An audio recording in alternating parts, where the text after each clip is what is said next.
Hello, everybody, and welcome back to another episode of Watching the Boxes Fantasy Basketball Podcast, hosted by Hashtag Basketball. I'm your host, Mike Catron, and joining me, as always, is my co-host, Tyler Watts. What's up, Tyler?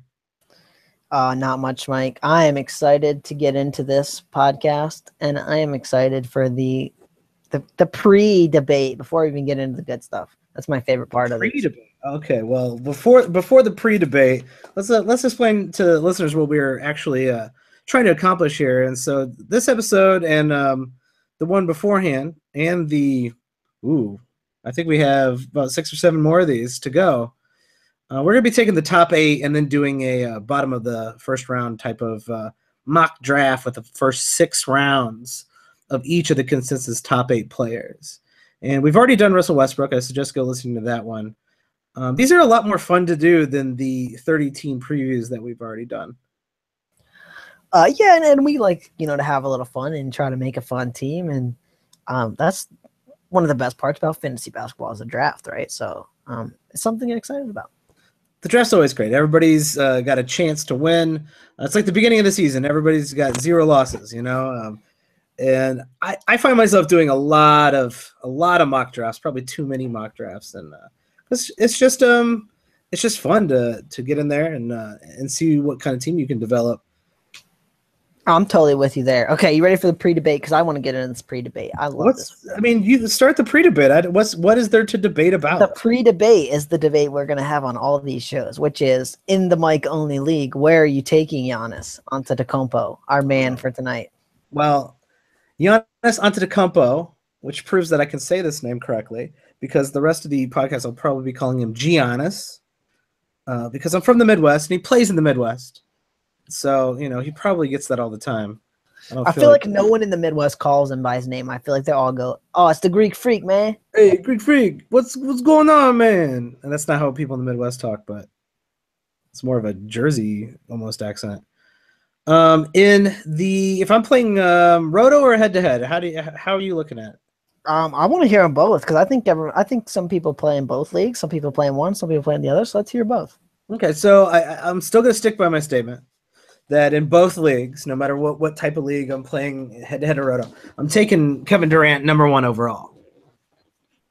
And so, old Giannis, I think I'd probably take him 4th overall in a head to head league, behind Harden and Westbrook. That's 3rd. No, that'd be 4th because KD's my first in both times in head to head and roto. All right, you were paying attention. I wasn't. You were not. You gotta wake up. You gotta keep on this one. I like Giannis. I think, like we've said before, a lot of these top 8. I actually kind of think there's a little break in the top 8. In a roto league, I would also consider him taking him probably 3rd or 4th, and I would replace. I put AD and Cat, Karl Anthony Towns, a lot higher, and then follow that with Westbrook, Harden. And Kawhi is up there next to the 3rd or 4th. So it kind of changes depending on if you're playing roto or head-to-head. And I think a lot of people in head-to-head are kind of forgetting about Kawhi Leonard. And I would recommend people don't. Him and LeBron have a very close ADP on Yahoo right now. And I don't think that should not be the case. Yeah, no, I mean, I think that top 8 is setting itself apart. I think you're sleeping on somebody, but I'll wait till his day of who I draft with. I'm not sleeping on Mr. Steph Curry. I'm saying you could take any of these guys #1 overall, including Giannis, including Steph Curry, and I'm not going to argue with you. I'll back you on that. I'll make the case for why I have Steph Curry #1 on that day. I won't bore you people with it here if you're looking for Giannis talk. In my personal head-to-head, I've got Giannis 5th. I want the 4 guys who have done it. So that's Curry, Durant, Harden, and Westbrook. I want those 4. Then I'm looking for guys who maybe could do it. Giannis is in that category. Karl Anthony Towns, Anthony Davis if he can finally stay healthy for a season, Kawhi Leonard. So those guys are kind of my second tier. In a roto league, I'll agree with you that Giannis gets a little sexier, especially 9-cat, right? Because I mean, you got Westbrook and Harden with those crazy high turnovers, like double even some of the highest guys in the league. Like, I mean, you're looking at 5 turnovers a game for probably Westbrook and Harden, and like 3 for Curry, and probably like 2.5 to 3 for Giannis.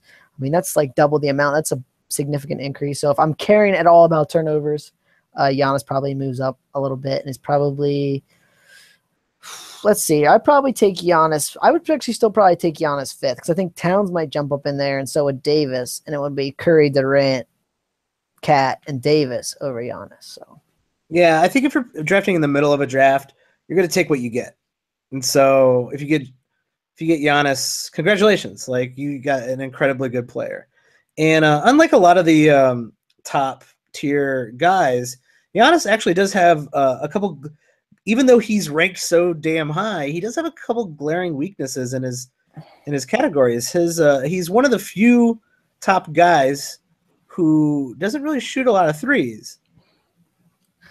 yeah, and I mean, hardly any, right? Probably like a little bit more than half a game, which is not great. The free throw percentage too is the lowest of that top 8, and the points could also be the lowest of that top 8. Now they're still outstanding and a lot better than everybody else, probably like somewhere around 23 a game, but the lowest of the top 8. So you got to know what you're buying, right? Any of those other top 8 guys, you're getting more points, you're getting a better free throw percentage, and you're getting more 3-pointers. Yeah, and if you listen to our one of our latest podcasts with Alex Reichland, we talked about strategy going to auction and head-to-head drafts, and one of the strategies we talked about were our punting strategies. And I don't like to punt until I know what my third-round pick is going to be. I just take the best player available in round 1, the best player available in round 2, and then look at my strengths and weaknesses and say, do I want to balance those weaknesses out? Or do I want to continue to make my strengths more positive? And if you listen to our Westbrook podcast, you'll see that we made our strengths more positive when it came to assists and when it came to points. In this one, though, you start leaning, well, I'm already starting out with a couple weaknesses. Perhaps I should lean towards continuing to punt those categories. But I don't want to jump ahead. I don't want to make that decision until I see who's available in the third round. Yeah, no, I'm with you there. And why that is for me is you could always see somebody slip that you're not expecting, right? You can look at the ADPs, you can do mock drafts all day, and maybe for whatever reason, all the guys in your league hate John Wall. And so you're at the end of the second round, and John Wall, for some reason, is still available. And you're like, I got John Wall right up there near my top 10. I'm definitely picking John Wall. And then that kind of changes your whole draft. Whereas if you're already trying to punt and maybe your category you decided to punt was assists, and now John Wall's available, well, John Wall is useless to you because you're punting assists. Yeah, I completely agree with that. It's all going to matter with what happens in your actual draft, and that's why we keep recommending people do these mock drafts, just so you get the most likely scenarios over and over, and then occasionally you're going to get thrown a curveball and you're going to have to make a decision, and that just helps you on game day when you're actually going to be drafting to kind of know how you would adjust to someone throwing you for a loop. Yeah, no, and it happens even to the most experienced people. I did a draft on Sunday, and like I was not at all expecting to end up with Carmelo Anthony, but in a $440 salary cap, he was sitting there at $20, and I had to bid, and I ended up getting him at $25. Yeah, and you know what? Fine. And it was like, it just was a great price point for me, and he fit my team all right. And I was like, I'm not really in love with Carmelo this year. I mean, I think he's probably somewhere between like the 50th and 60th best player, but at that price point, I think he's a little undervalued, so I'm going to buy him. I actually kind of like him a little bit more now that he is on the Oklahoma City Thunder. I think he's going to be a little bit more open, and he might play a little bit more Team USA mellow type of ball where he just trails the play and hits a three. But we'll see once preseason comes around, which is starting here only in a handful of days. Oh, man, I can't wait. I cannot wait either. So let's do the Giannis. Let's do it. Get into Giannis. So we're gonna have to go out there and say Giannis is probably in a lot of the drafts we looked at. Giannis is going in the top 3. You know, he's a very popular name, very sexy pick, and so I don't think you're getting him at 7 or 8. Trending up, I think. Oh, definitely trending up. There's Whereas more guys people. like Westbrook after the trade are probably trending down as far as like getting picked super high. Giannis is probably trending up. I could see Giannis going in the top 2 in a lot of drafts. Oh, yeah, definitely. And I think one of the things that people like about Giannis is that he is the superstar on his team, while some of these other people, Steph Curry and Durant, Harden and CP3, and now the Westbrook with two other stars on his team, they're sharing the ball with someone. But Giannis is going to be the primary ball handler. He's going to be a point forward. He's going to take a ton of shots. He's going to score. He's going to facilitate the offense. And I think a lot of people are finding him a sexy pick. So you're going to – I don't think Giannis is going to drop to you. You're going to have to take him near the top of your draft. Yeah, and so that's what we're going to kind of try to prepare you for, is picking right around that turn somewhere. Yeah. So if you're in a 10-team league, that's around your 2020 first pick. If you're in a little bit deeper league, you might go all the way down to 25. So we're going to try to stay around that area for our second round pick. And so you ready for the second round, Tyler? Yeah, let's do it. Why not? All right, cool. So we're going in the second round. A bunch of people came off the board. A lot of guys that I really like. A lot of those second tier players that I would really, really like to get my hands on. And like Tyler was saying, if John Wall is falling to you here, Chris Paul, DeMarcus Cousins, all those second tier players, if they fall to you here, you have to take one of them. Period. There's not really a question. And I'll throw this out there just real quick because I know a lot of people play on ESPN, and this is happening on ESPN. I'm looking at their ADP right this second. Giannis is going third, so that means you would pick 18th because there's a 10-team league. Jimmy Butler is still on the board by their ADP. Paul George is number 19 by their ADP. So if you pick second at 19, I want either one of those two guys if they're still on the board. They're probably not going to be on the board when it comes back around in your league, but if they are, I'm probably taking either one of those two. Yeah, I cannot on Yahoo. I cannot believe Dame Lillard's is at 17. And that's another guy, right? Just crazy high points, going to give you a lot of threes. That would actually be a great pairing with Giannis. It certainly would. I would love that. And that's what I'm still looking for. I'm looking for a guard here. And you're probably going to see guys like Kemba Walker, Kyle Lowry, Gordon Hayward, CJ McCollum, Miles Turner, Kristaps Porzingis. So you could kind of go small, you could kind of go big, and Draymond might even be sitting around down here. And so I'm going to let you take the first crack at who you want in the second round. So if we're assuming 12-team league, so we're somewhere in that like 20 to 24 range, right? For me, the pick is kind of between three guys. I don't love the point guards in this spot. I don't love Kemba Walker, and I don't love Kyle Lowry. So I'm probably going to pick a big man. So for me, it's probably between Draymond, it's probably between Kristaps, and it's probably between Miles Turner. Now, if we're pairing that with Giannis, which guy do I want? I probably will take Kristaps Porzingis in that situation. Interesting. Why do you like Kristaps so much when he doesn't necessarily fit with some of the punting strategies that we're doing with that some people might go into drafting Giannis and going, well, I'm going to get rid of his threes. You just drafted a center who hits threes.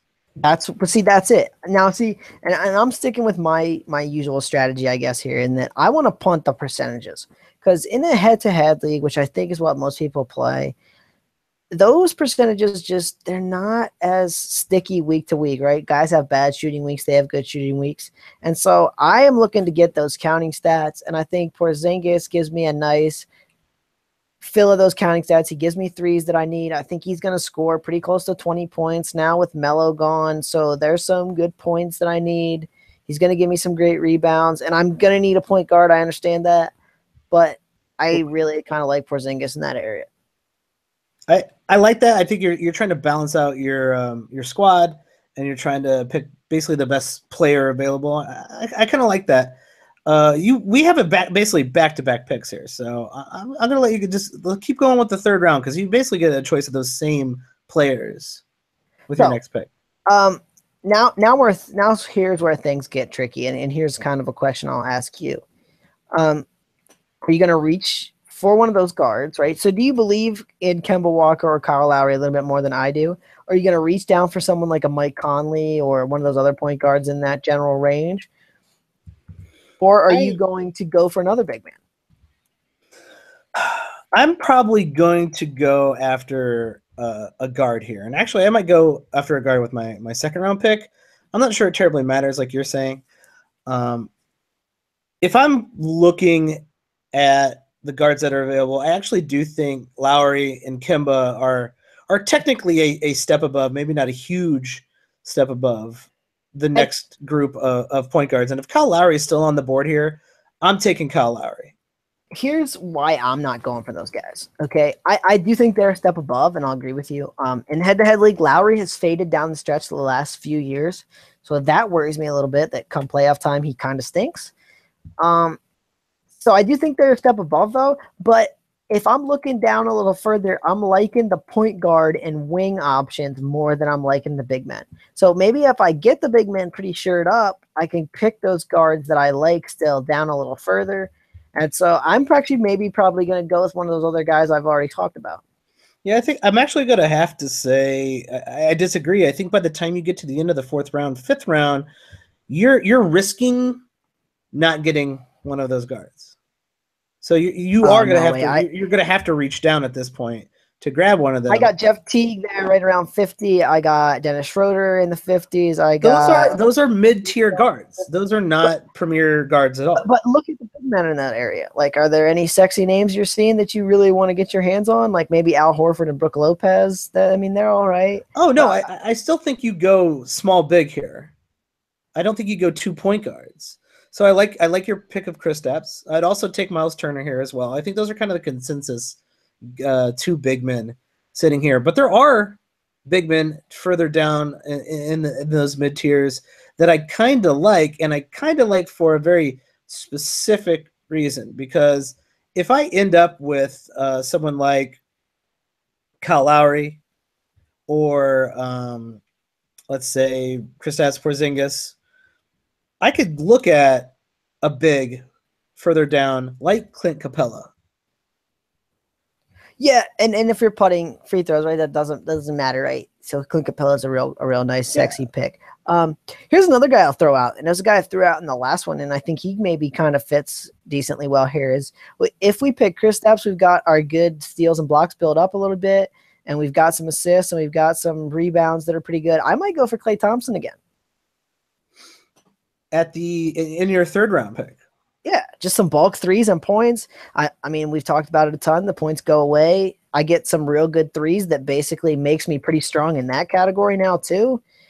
So this is similar to our Westbrook build, but with Westbrook, his assists are going to be high enough where you can ignore your point guard position until a later spot because he's going to probably get around 10 assists a game. Giannis, his skill is the fact that he does basically everything. He's going to get you close to 2 blocks. He's probably going to give you maybe even close to 2 steals. He's going to shoot a really good percentages on field goals. So I don't want to screw up my field goals. I don't want to ignore my steals and blocks because I want to win those categories for sure. Then you maybe don't want Kristaps because I don't know that Kristaps is going to shoot a good field goal percentage here. But maybe you don't want Kristaps if you're trying to care about field goal percentage because I mean he's going to be the number one option. He shot 45% last year. Okay, he's going to be the number one option now. You got to think that there's going to be some more of like get him the ball late in the shot clock, and those usually turn into worse shots, which drives your field goal percentage down. So, I mean, maybe he shoots like 43, 44, maybe even as low as 42 if he's getting like 22 points a game. So, I mean, there's a trade-off there, right? But it could be a bad field goal percentage on a high volume of attempts. And that's why I'm kind of leaning towards Miles Turner. I think I'd rather have a Kyle Lowry and Miles Turner back-to-back here if I can get it. I like both of those guys. I know they're kind of Kyle Lowry's an old-school pick. And your complaint about Kyle Lowry is valid during the second half of the season, during the late part of the season. He kind of falls apart, and he never really has a terribly good playoffs. Well, I have a solution for that. Trade him. That's it. Your team should not look the same as you drafted it during playoff time. But here's I guess the point that I'll make about this and why I'm not going to go for him in that situation is, I think his rebound. What are his assists? You tell me. How many assists is he going to get this year per game? Probably somewhere between 6 and 7, per usual. Pretty normal Kyle Lowry. So here's the way I like to build this team, and this is just me, and we can disagree on this, and that's fine. I see lots of guys below that threshold and even going to be available probably right around my next pick that are going to get just as many, if not more threes. And I like the point guards in that area. I'm going to go back to back on point guards probably because I want points. I want to have a lot of points build up after those first 3 rounds. And I get Kyle Lowry is going to get you 20, and I'm happy with that. I don't know. I don't love him. I just don't feel good about having him. And I want a team that I feel really, really good about. Here's my argument for Kyle Lowry. He gets a steal and a half a game. That's a lot of steals. That's very good steals. He's been consistent. In fact, the year before that, he averaged 2 steals a game. That was above average, obviously. So he does seem to get about a steal and a half a game. So you're combining him with Giannis already. You're getting the 6 to 7 assists a game, which you can find 6 to 7 assists in a player later in the draft. You're right. But what you can't find is a player who gets the 6 to 7 assists a game, plus the steal and a half, plus 3 3-pointers. So you don't have to go get your Bradley Beals and Klay Thompsons. You can ignore them. 3 3-pointers a game. And this guard, he's got good rebounds for a guard. He approaches 5 rebounds per game last season. So Kyle Lowry, to me, is almost kind of a 9 or a Giannis in guard form where he's not blocking, but he's doing all the other things. Yeah, and there's no real reason to worry about him. I mean, he's played 70, 77, and 60 games, so, I mean, there's no real super injury concern there. I know that 70 and 60 don't sound like a lot, but there's a lot of guys playing only 70 to 75 games. That not that many guys are playing the full 82 anymore. The percentages worry me, especially the field goal percentage. He did shoot 46% last year, but he had never shot anywhere close to that other than 1 year when he barely played for Houston. So I don't think we see that sticking around. I don't think we see the real high 3-point percentage that he got last year sticking around. I don't think he shoots 40 again. I just don't, which I think knocks the threes down probably closer to like 2.8 that he got the year before than the 3.2 he shot last year. I just think he kind of had a career year, and I mean, there's nothing wrong with him. He's still going to score you 20 points a game and maybe even as much as 22, and he's going to be all right, but he's also not going to shoot a good field goal percentage, in my opinion. I think that's fair. I think you're making some pretty fair points. I'm just going to throw out in a vacuum. Who would you rather draft in a vacuum, Kyle Lowry or Mike Conley? Very similar players. Yeah, they're kind of in my same tier there. I probably would go Kyle Lowry in that situation. I feel like they're a bit of a toss-up, but Kyle Lowry. But you can tell by my pause.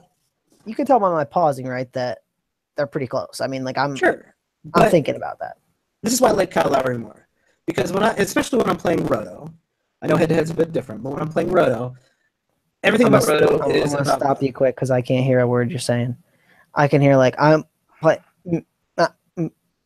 Okay. Is that better? No, still kind of like chop, chop, chop.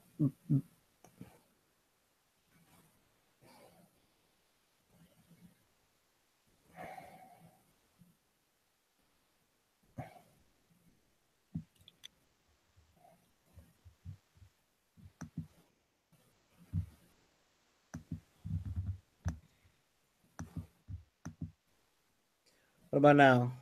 Yeah, you've re-entered the world. Yeah, you were like it was like hello. I can hear you. Can you hear me? Hello. Are you alive? Can you hear me now? I can hear you. I can hear you the whole time. Can you hear me? I could not hear you. Well, now we are good. I don't know what's going on with this thing. It was like weird for a second. Like the first little monologue you did before that was like I could hear you, but like it sounded like your voice was like real flat. Sounded like it sounded like this. Yeah, sure. And then like that was fine, and then like you just started doing the. Yeah. Okay. I'll just pick it up with. Yeah, whatever. Anywhere, it doesn't matter. I'll pick it up somewhere. I'll be at it. I'm a master fucking editor. I'll figure this out. All right, give me like the master. Give me like 5 or 6 seconds of silence so I can find this on the fucking edit because I forgot to set my fucking timer.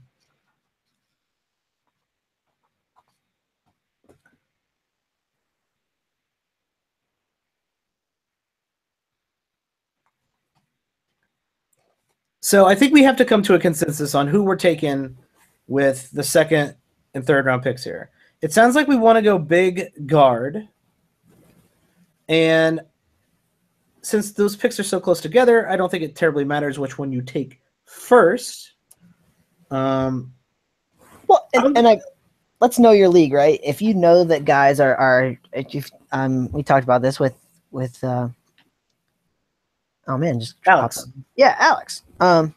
That like if you're in New York, right, and guys love Porzingis, and Porzingis is still on the board right now, and there's a guy or maybe two guys picking in between you, and you're like, man, I really want Porzingis, I'm taking Porzingis. And vice versa, right? If I live in, I don't know, any city, and the guy that I want is on the board, I'm probably taking that guy. That makes sense? I think I think it does make sense. I think we're gonna have to split this decision. You're pulling for Porzingis. I'm pulling for Kyle Lowry. Do both of those guys fall to the third round so you can take them, or do we have to pick between Kristaps and Kyle? I think with the trade, I think that you're more likely to get Kyle Lowry to fall than Porzingis. Porzingis' ADPs are got the plus marks next to him on both Yahoo and ESPN, meaning he's getting picked higher and higher. So I think if you want Porzingis, you got to now take him in the second round. So let's take Zingas. Let's take the Zinger in the second round. I'm going to check that one off. We got Porzingis at 2. In the third round, I'm going to vote for Kyle Lowry. All right, I'll let you have it. It's not a guy I love, and I'll be on record of saying that, but I do see the value in Kyle Lowry being a second or even a third round pick. I mean, be prepared to have to trade him halfway through the season, but for that first half of the season, Kyle Lowry is often producing way higher than he ends up being ranked at the end of the year. So it gives you a good start and a bad finish. I just want to make this one little point, okay? Don't expect a really good field goal percentage. Don't do it, people.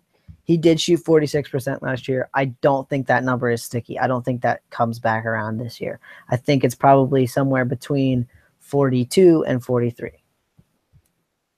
So we got Kristaps and Giannis and Kyle Lowry. So we're kind of good at a few things now. We boosted our 3-pointers back up to help us out with Giannis's lack of 3-pointers.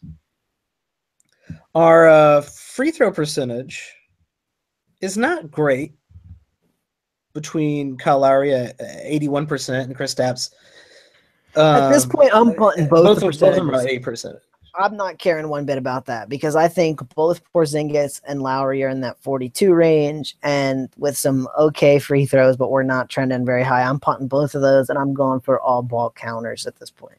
I like that idea. And that's what you want to do after you get your third round pick, kind of decide what you want to throw away, what you want to go after. I don't know if I would necessarily demand that we need to punt field goals at this point, but I'm not caring about field goal very much at all. I'm not caring about free throw at all, really. So let's go after those counting stats. I like where your head's at since we're doing pretty good on 3-pointers. Let's go down to the end of the 4th round, beginning of the 5th round. So we're looking at 45 through 55. That range way down there. This is a chance to get a little tricky with your draft, I think, because depending on who you're drafting with and how people are drafting, and in head-to-head leagues, some of these guys end up going a lot earlier. But since you don't care about free throws, this could be an opportunity to take someone like DeAndre Jordan, Andre Drummond, or Clint Capella. I'm interested on your take on, say all 3 are available. Which guy's your man this year? Oh, who's your Huckleberry? I think it's a tough one because DeAndre is gonna probably take a little bit bigger of a role since Chris Paul isn't there to facilitate the offense. But that hurts his best category. I'm worried now. I'm worried about DeAndre Jordan trying to do too much. Yes, that's what I mean. That him taking more role in the offense could hurt his best category. Well, Yeah. his one of his two best categories. His two best categories are probably rebounds and field goal percentage, and then blocks is probably third or maybe second in there. If you ask him to do more, that field goal percentage is going to go down. You can't shoot 71% if you're doing more than just dunking the ball. Yeah, and also like I think the DeAndre Jordan might be gone by this point.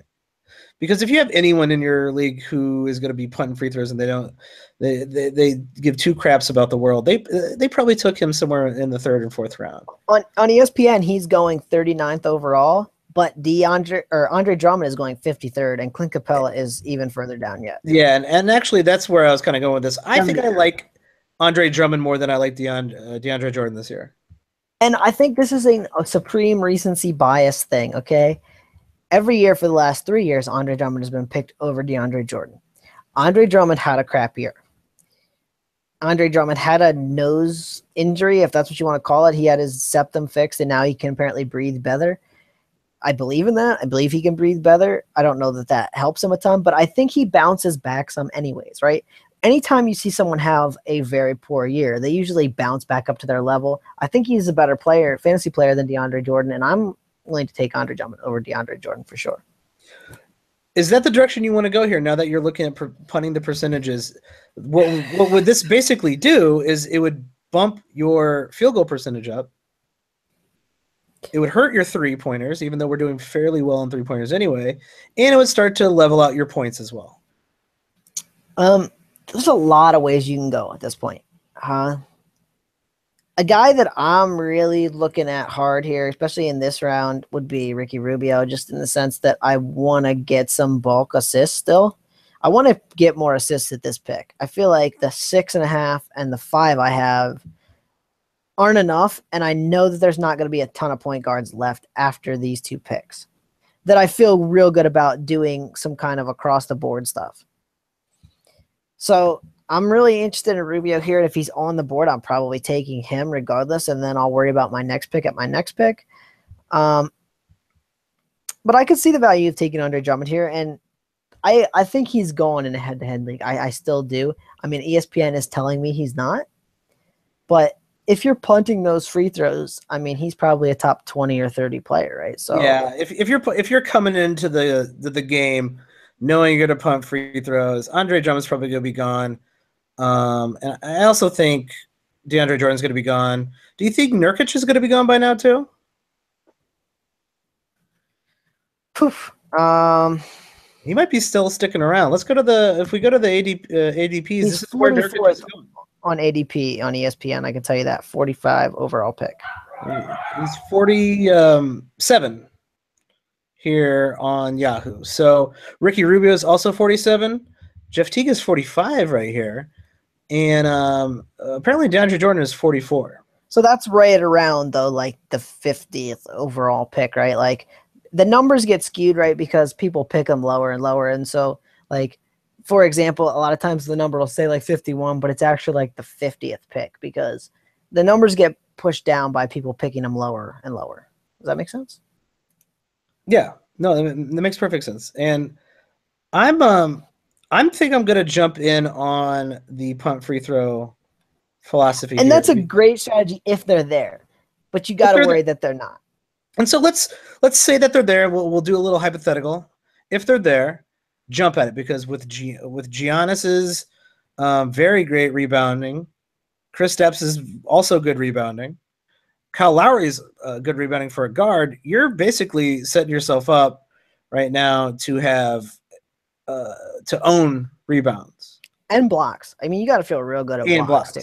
Yes, absolutely. And that's where and that's why I think this works really well as a strategy is that you haven't really killed yourself in anything other than free throw percentage. Everything else is actually kind of good, and this helps bring your field goal back up. So you're really only putting free throws at this point, as long as you start paying attention to your three pointers and your points at this point. So you couldn't really go Rondo right after that because that would kill your points and your threes.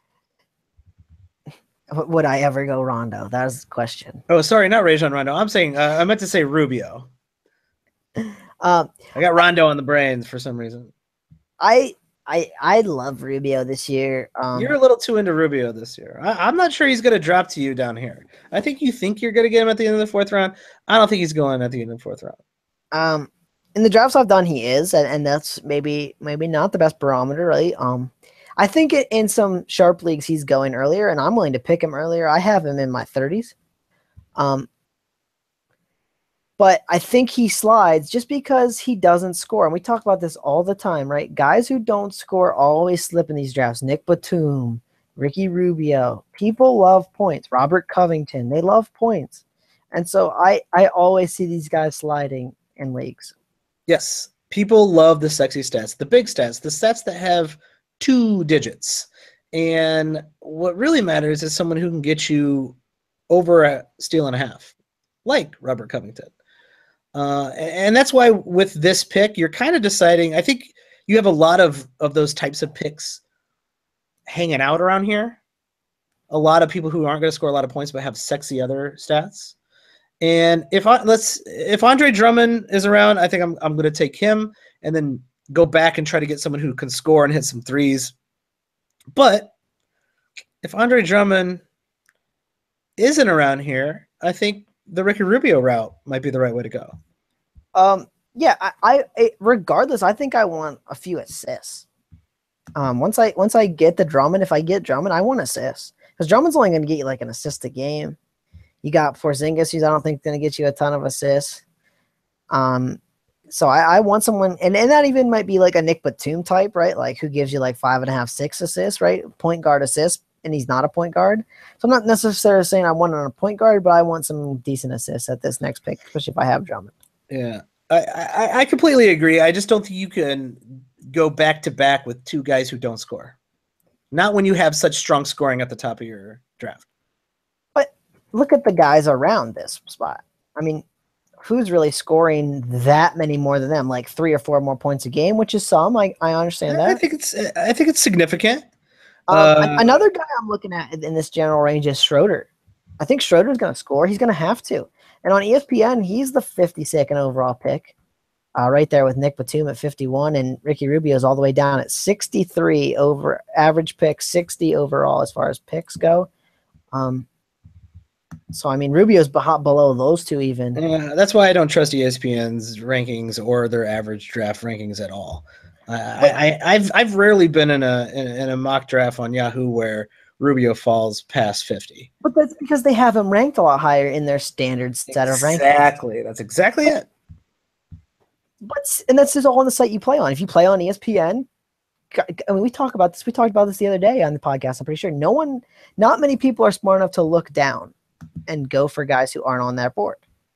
Right? They look at the queue and they just see the top 10 or 12 guys, however many are in that queue, and that's all they're picking from.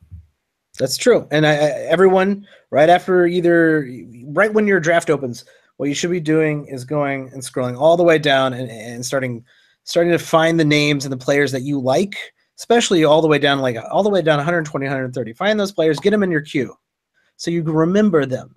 So, even between picks, you should be looking around trying to get your rankings correct. That way you really don't have to struggle when your next round comes up.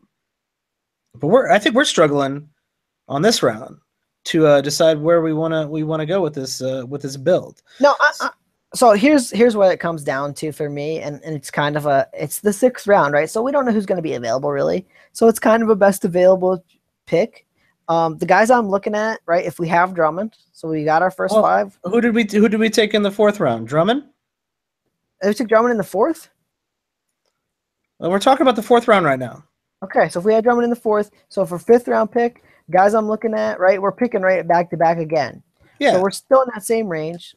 I'm sorry, I might have misspoke there, and that's okay. No, that's all right. I just want to make sure we know what round we're in. I mean, we're kind of saying if we're in a head-to-head league, Drummond might be gone by now, so you could look at Clint Capella, or you could go the other route and go the Ricky Rubio route. But right. Either way, you're taking a guy who doesn't score that much. But I like the Drummond route, and you're going to be dominating your rebounds. But now we're kind of needing a guard here. Yeah, and so guards to look at, right, in this general area, I think you're in that Rubio, Schroeder, Batum, Elfrid Payton maybe range. all guys who aren't going to score a ton. And that's why I was pushing for points early, is I know that these points are going to dry up pretty fast. With our build right now, the guy I would probably want out of those is Schroeder, especially if Rubio is not available, because I think he's going to score the points. In a vacuum, I like Batum and Rubio better, but I think Schroeder scores enough points to kind of get you there. Yeah, I like that pick. I really do, because Schroeder is going to be the main scorer on Atlanta.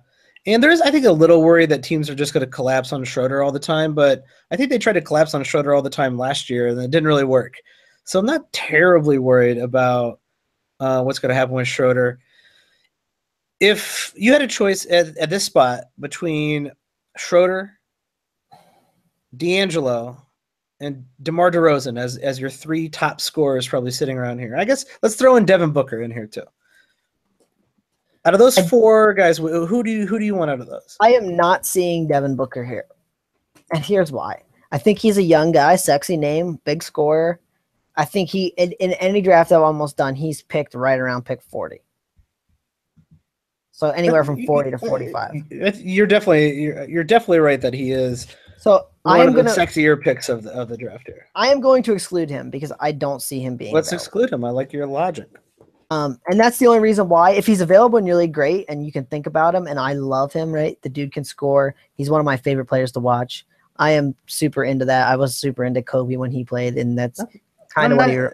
And I'm not terribly into Devin Booker as a fantasy player. I'll agree with you there in some cases that he's not. He doesn't do some of the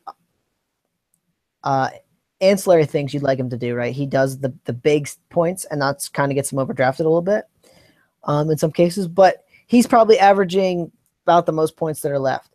Another guy, DeMar DeRozan, I always think people kind of sleep on him a little bit, right? That's a safe 20 points. Now, not many threes with that. But I see him slip a lot, and I can never really figure out why. So can you tell me why no one likes him? Because he's got the points. And on ESPN, he goes 29th. So if you're not getting him if you're playing on ESPN, but if you're playing on Yahoo. They for some reason, ranked him and probably in the top 20 for who God knows what reason. I think people don't like DeMar because I think this year might be the first year you can't get DeMar at a steal, but at a criminal price, because DeMar is 30th on Yahoo. So I think both of the rankings have finally caught on. They finally found him out. They finally knew who. Except for now they're both overrating him by way too much. Yeah. He's right around the top 50 guy. He's somewhere between 40 and 50 for me. I feel like this is where you would be drafting him. So I think we're going to have to throw DeMar out of this discussion and just go with Dennis Schroeder. Yeah, no, I'm fine with that. I like Schroeder. Unless you want D'Angelo. We've talked about Schroeder. I would rather have Schroeder than D'Angelo personally. And I just think Schroeder's a safer bet for the points. D'Angelo might take that step, but I think Schroeder's a little bit safer bet for the points. And safer bet for the assists. Yes, definitely a safer bet for the assists. I think D'Angelo is going to play more two-guard unless Jeremy Lin gets hurt again, which is a possibility. Yeah, you're going to get more threes out of D'Angelo, I think, but with Schroeder being the safer bet, guaranteed all the minutes in Atlanta, all the scoring, and some more assists, I like where your head's at. Let's go with him. He's a pretty good free throw shooter, so that's one of the criminal mistakes a lot of people make is like, well, he's a great free throw shooter. We're punting free throws. Let's not pick him. No, that's not really how this works. You should be picking the best player that fits your stats that you're trying to boost. And I said this too in the Russell Westbrook one. It's not, when I say I'm punting, it's not that I'm not going to draft someone who's good at what I'm punting. It's that I'm not looking at that category anymore. Yeah, I'm not caring how it ends up.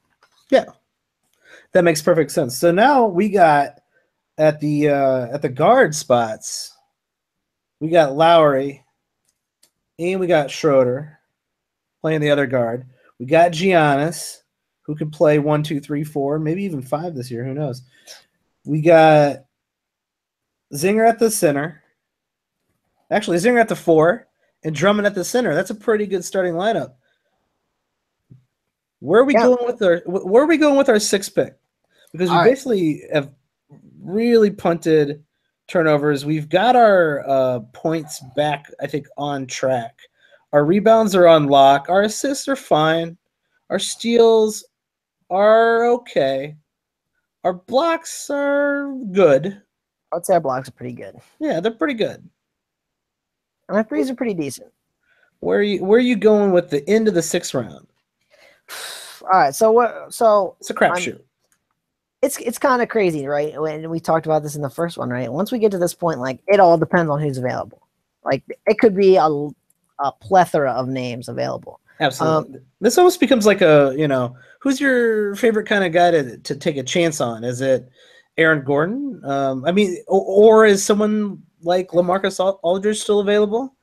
Do you want to take a chance on, I don't know, Markel Fultz? Probably don't do that. But if you wanted to, I mean, I guess that's your choice. Do you want to go with someone safe, like a Serge Ibaka? Or do you want to go with my favorite pick, that's hiding in the depths of these rankings, Nico Mirotic? Um, I'm definitely not going Mirotic yet. Obviously, It's too early for him, yeah. I just think he's going to be around, right? I don't think I got to rush that one. Um, so I think we kind of need some steals, right? Do we need some steals? I feel like we're maybe a tad light in steals. We're a little light in steals because Schroeder isn't really a huge steal guy. And I think we may be I mean, we're probably pretty good in assists, right? We're not the best team right now, but we're probably not We're still pretty solid. Anywhere near the worst. So other than like we want someone who's going to be a decent steals guy, I think we can kind of go anywhere with this pick. I think you're right. Kind of wherever you dream. Which is a great place to be, right? Where are you dreaming? Where am I dreaming? Well, I mean, where are you dreaming?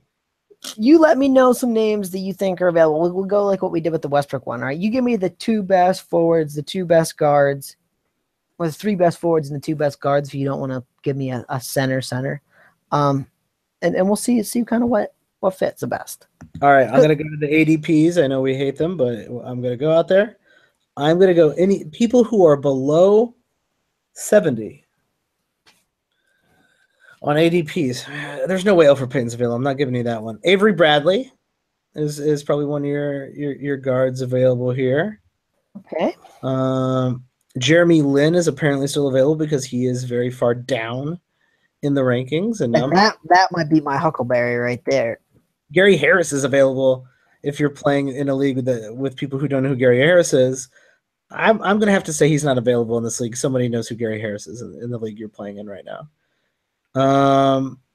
Who else is there? Malcolm Brogdon, Steven Adams is a good center that's available. We could even say Willie Cauley-Stein is available. I think Willie Cauley-Stein's definitely available in our sixth round. Yeah, he's got to be. Avery Bradley looking a little sexy, right? Yeah, we don't really have a two, other than I guess we could put Giannis at the two. Some good threes for us, which we're probably a little bit training a little bit light in maybe. Some good steals and some good points. So I'm definitely in on that. Would not be opposed to that pick. I would not be opposed at all to Jeremy Lin. I'm a little bit higher on Jeremy Lin, I think, than a lot of people in the sense that I'm not too worried about his injury. I think he could play big minutes. I think he's going to play the point with Russell next to him, and I think he's going to get some good assist numbers. I'd probably pick him if he was still available. I think it's some sharper leagues. I think people are going to be on him. Yeah, I'm with you on that. I think if you got some people who know what they're doing, Lin's going to be gone. Would you take George Hill as a replacement for Jeremy Lin? Well, we talked about this when we talked about the Kings, right? I would, if I'm betting on someone to lead the Kings in scoring this year, I'm placing my money on George Hill. And he's going to hit some threes. I mean, he certainly isn't great at assists, but he's not terrible. But he's not good at steals. But I also think that people sleep on the Kings. So I might be able to even get him in my next round. Yeah, you could be right about that. So probably Avery Bradley's where I end up. Just feel like he fits the team really well. Yeah. All right. Let's go with Avery Bradley. I mean, like you said, at this point, we've kind of set ourselves up to go with any direction we'd like. That's while we're punting those free throws. And here's a really great thing about that particular scenario. If someone falls a little bit to you, you're in the great position to snap them up. Yeah. Regardless of who that person is. He's yours. If someone's hanging around at 70, like I'm not sure, like a Jeff Teague, for some reason, nobody in your league likes Jeff Teague, and he made his way all the way down to 70. I doubt he will make us all the way down to 70, but you never know. D'Angelo Russell could fall down to 70 even. There's guys out here on Yahoo like Clint Capella's at 70. Robert Covington's near 70. Yeah, Alfred Payton. It could be anybody, right? I mean, you never know. You never know. Your league is a one in a batch of a million, right? And so everyone's a little bit different. I like that. So we start out with Giannis. We win Porzingis because you know some New York guys who like Porzingis, so you want to make sure your buddy who's on the turn didn't take him. We got Lowry on our third pick. And then at the end of the fourth, beginning of the fifth round, we decided to punt our free throws and take Andre Drummond. But we needed scoring after we took Drummond, so we ended up taking Dennis Schroeder as a replacement for getting our scoring back up, getting some of our threes, and getting some of our assists back up. We figured Schroeder was the best scorer plus assists at that point. And then with our sixth-round pick, we said, it doesn't really matter. Whatever you like, someone who falls to you. We decided on Avery Bradley, but really the sixth round's your oyster at that point. Yeah. Okay, so I want to finish up with one thing. Absolutely. So you ready for that? Okay, Mark Roberts, our friend, the man, the myth, the legend, redid his projections just now, just today. Oh. As I'm speaking to you, this happened. Wow. Breaking news. So he redid them. You could check them out, #basketball.com. I want to speak to you about one thing I noticed in my first glance through. Okay. And has to do with the trade. It made a new top 50 player. Do you want to guess who this man is?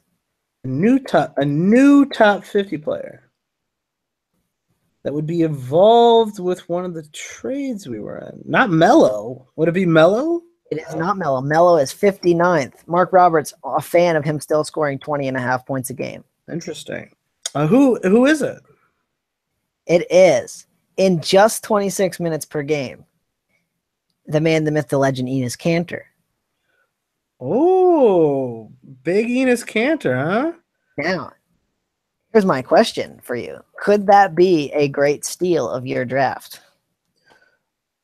Because here's the thing, right? We talked about this when we talked about the trade, right? Neither one of us think, you said he got 30 minutes, and I tried to talk you down off that ledge. That I think he's only going to get somewhere between 26 to 28 because that's all he's really ever gotten in his career. And some coaches are not the smartest, but I don't think everyone is not the smartest. So I think that's kind of where he's found his level, right? Water reaches its level. I think he found his level somewhere in that range. But Mark Roberts is telling you in 26 minutes a game, he's the 50th ranked player. Well, I'm going to get, after some pondering on Enes Kanter, which is something apparently I do more often than I'd like to admit. I still like the idea that Enes Kanter is going to play closer to 30 minutes than he is to 20 minutes, which he was playing closer to 20 minutes last year. I'll agree with that. I think he's in that 26 to 28 range. Yeah, his per minute production on points and rebounds is amazing. Is absurd. His field goal percentage is great. So this kind of does fit our build a little bit. Before the trade, I think you could have got Enes Kanter with your last pick or your third to last pick. Now, I think you have to take him before the 9th round because I think the name is in the air. They know he's playing in New York, and they know he's part of this pod trade. I think you got to take him before the 9th round. So I'm not taking him in the 6th round, but I would be interested in him on a certain type of build because here's what he doesn't do. Anything else. He doesn't give you assists at all, steals at all. Blocks are really bad for a center. He's going to shoot really good percentages. So I'm actually more into him, especially that late in like a build where I need to boost up my points and rebounds and I have those other stats pretty secure, or a build where I'm punting something like 3-pointers, or I'm punting something like assists, or maybe I'm punting steals and blocks, right? His percentages are great, especially for a center. They're great. And I think this could be a really great value in a head-to-head league, even when I'm doing my 6 category build that I like to do, in the sense that if I can get him in the 9th round and he gives me 17 points and 9 rebounds a game in 28 minutes, that's kind of a steal because nobody in that 9th round is giving you 17 points. No, not at all. And in this particular build, since we're punting free throws, I think that actually kind of hurts him, so I wouldn't take him probably till later. I'd still be interested. You know, say we're ignoring free throws. We're not avoiding free throws. Right. And that's why I didn't bring it up during the Giannis build, because I didn't want to throw the topic off. But I think that's kind of a guy now that it's reaching sleeper territory. And yeah, if you're drafting this week, this is a better time to get him, right? Because as the drafts pick up steam and more people see, oh, Kanter's going to be good, Kanter's going to get minutes, Kanter's going to do this, Kanter's going to do that, his draft stock's going to keep going higher and higher. If you can still get in quick and get him in the last round, it's a guy to get. Yeah, I'm on board with that. I like the adding him to your sleeper lists for any league, really, especially Rotos where you get to see those percentages. So I think that's it for a Giannis build. I think that was a pretty good one. We still got we've done Westbrook. We've done Giannis. We got 6 more to go. Actually, 7 more if we do a end of the round type of build, which we will be doing. And we also got some strategy podcasts either coming out or already out. So go check our feed on that. Go check out Mark Roberts' updated, brand new, breaking news updated projections on #basketball.com. Tyler, where can people find you on Twitter? You can find me at Watsy4444. Perfect. And you can find me at Watch the Boxes on Twitter as well. Hit either one of us up if you got questions about your league, about your draft, or if you'd like to join the #basketball listener league. I think we only got 1 spot left. Is that true? I honestly don't know if there's even a spot left, but we will try to get you in a league regardless of what happens. We might have to do a second one at this point. They're coming in hot and heavy. That's all I know. That's all I can report at this moment. I have not ran the numbers yet. All right, so if you want in, you better get in now, or else we cannot promise you a spot in our listener leagues. So feel free to DM either one of us or contact at #basketball, the official Twitter for #basketball. That's it for tonight. Thanks for joining me, Tyler. All right, have a good one. Good night, everybody.